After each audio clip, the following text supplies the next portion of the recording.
किसी ने क्या खूब कहा है, किसी की मदद करने के लिए केवल धन की जरूरत नहीं होती, उसके लिए मन की भी जरूरत होती है। दोस्तों, इसी के ऊपर हम एक कहानी लेकर आए हैं। उम्मीद करते हैं आपको ये कहानी बहुत अच्छी लगेगी। दोस्तों, एक बार एक व्यक्ति था, उन्होंने अपना सारा जीवन दूसरों की मदद करने के लिए निकाल दिया। उन्हें हमेशा दूसरों की मदद करने में खुशी मिलती थी और जब उनका आखिरी समय आया तो यमराज ने उनसे कहा, आपने अपना सारा जीवन दूसरों की मदद करने के लिए निकाल दिया, इसलिए आप चाहे तो मरने के बाद स्वर्ग में भी रह सकते हो और नरक में भी रह सकते हो। उस व्यक्ति ने कुछ सोचा और कहा, पहले मैं नरक में जाकर देखना चाहता हूँ कि वहां कैसा है। अगर मुझे वहां अच्छा लगेगा तो मैं वहां रहूंगा, नहीं तो मैं स्वर्ग में जाऊंगा। यमराज उन्हें नरक में लेकर जाते हैं और जब वह व्यक्ति वहां जाता है तो देखता है कि एक बहुत बड़ा सा हॉल है।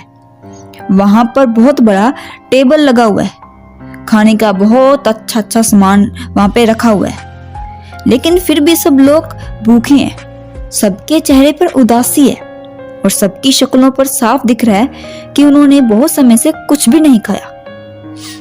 उस व्यक्ति को ये बात बहुत अजीब लगती है कि खाने का इतना सामान पड़ा हुआ है, फिर भी हर व्यक्ति भूखा सा दिखाई दे रहा है। उसने इधर उधर देखा, फिर उसने गौर किया कि किसी के भी हाथ कूनी से मुड़ नहीं रहे। अब अगर किसी के भी हाथ मुड़ नहीं रहे तो वह लोग खाना कैसे खाएंगे। फिर व्यक्ति ने यमराज से पूछा कि अब मुझे यहाँ नहीं रहना, अब आप मुझे स्वर्ग में ले चलिए।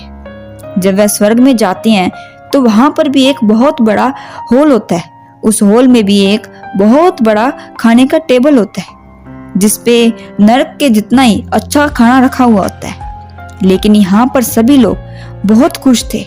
यहाँ पर कोई भी भूखा नहीं दिख रहा था और हर इंसान के चेहरे पर एक अलग सी चमक दिखाई दे रही थी। इस बार उस व्यक्ति ने यमराज से कहा, अच्छा, यहाँ पर किसी को भी कूनी में कोई तकलीफ नहीं है, यहाँ पर सब अपनी कूनी मोड़ सकते हैं, इसलिए सबने खाना अच्छे से खाया और सब अच्छे से रह रहे हैं। तो यमराज कहते हैं, नहीं, तुम ध्यान से देखो, यहाँ पर भी किसी की कूनी मुड़ नहीं रही, लेकिन यहाँ के लोगों ने एक दूसरे को खाना खिलाना सीख लिया, इसीलिए यहाँ पर सब खुश हैं। दोस्तों, हमारी जिंदगी में भी इसी तरह से होती है। हम पूरी जिंदगी खुद के बारे में सोचकर ही गुजार देते हैं, कभी हम दूसरों के बारे में नहीं सोचते। अगर हम दूसरों की मदद करेंगे तभी कोई दूसरा इंसान हमारी मदद करेगा और ऐसे ही हम एक दूसरे के साथ खुशियां बांटकर खुश रह सकते हैं, एक दूसरे का दुख कम कर सकते हैं। दोस्तों, इस कहानी से हमें यही सीख मिलती है कि हमेशा हमें जीवन में दूसरों की मदद करनी चाहिए और कभी भी किसी को भी अकेला नहीं छोड़ना चाहिए। और महान सेवा तो यही है कि हमें किसी जरूरतमंद की इस तरह मदद करनी चाहिए कि बाद में वो खुद की मदद खुद कर सके।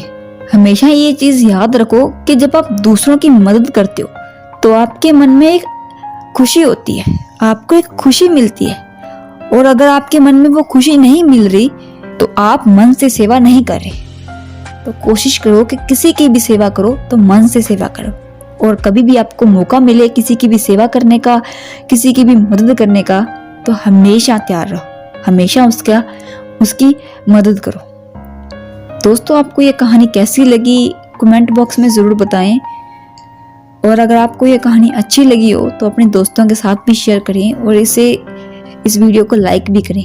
और अगर आप इसी प्रकार की और वीडियोस भी चाहते हो तो हमारे चैनल को सब्सक्राइब करें। तब तक के लिए जय हिंद, जय भारत।